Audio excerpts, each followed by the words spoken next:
Okay, so I want to retopologize this mesh, and I want to have a little bit more control. I don't want to start coming in here and erasing edge loops. I actually want to control that more parametrically. So I'm going to do a thing here. I'm going to convert this one to its UV shape. So I'm using the script that I got from the interweb that can do that. I can share it.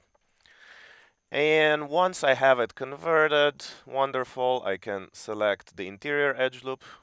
Whoops. Let's grab this guy, convert it to an edge, select the exterior one, convert it to a curve, I mean, not to an edge. And then I'll select a profile edge loop, and I'll convert this one as well. Now, let's see. So on the interior, I have 223, and on the exterior, I have 223. Wonderful. So it's the same amount. I don't have to rebuild anything. I'm going to kill history on all of them, and this should give you a hint of what I'm going to do. So I'll start with selecting the profile curve and then the two rails, and it's given me a really bad result. So we have to do some finagling here. So I'll have to move my seam, so it's positioned right here right now, closer to my profile curve. So I'll go curves, move seam, and I'll do the same one, the same action for the other one. So curves, move seam. And now I think I also have to reverse this one. It looked kind of flipped. So I'll do the same procedure. So select this and then this two. And this gives me a very nice surface. So another thing I'm going to do is modify, convert NURBS to polygon. And in the settings here, I'm going to choose general. So you see it gives me U and V parameters that I can now increase or decrease as I choose. So I can go, I don't know, 160, let's say, and then, I don't know, like 60. So I get something like this. Next, what I want to do is I want to wrap my mesh to my geometry and then blend shape it back to its original state. So I'm gonna go wrap. I'm going to make sure that I'm selecting things in the appropriate order. I always forget.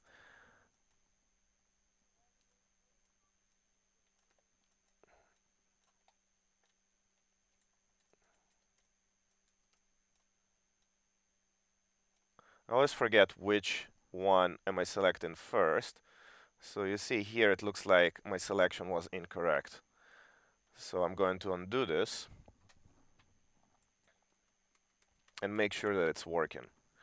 Another thing I might have to, no, I don't have to do anything else, I don't think. Okay, so undo the wrap deformer.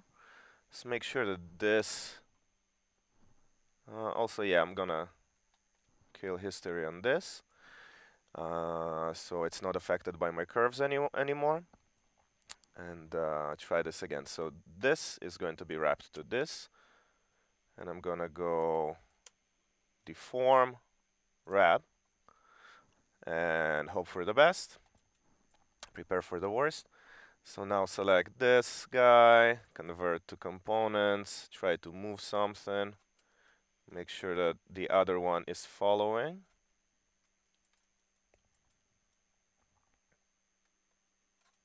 The other one is indeed following, but we have some sort of a problem here, right?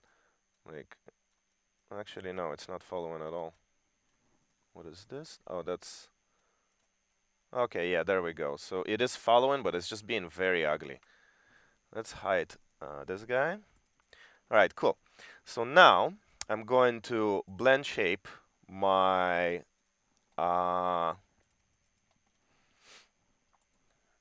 my flattened UV shape to my original. So I'm gonna go deform, blend shape, and then I think I did it in reverse again. Yeah, so I have to select them the other way around. So boop, boop, deform, blend shape.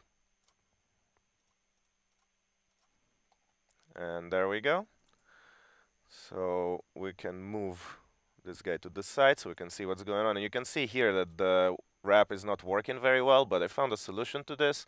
So I'm gonna set it to exclusive bind, and now I should be able to determine how much. Let me just close the UV for it so we don't see a blue surface. There we go.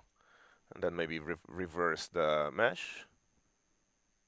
So mesh display, reverse.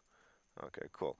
So now if I'm playing with the tessellation, I can actually increase or decrease the number. So if I go 88, I can see what this will look like. I can play around with this.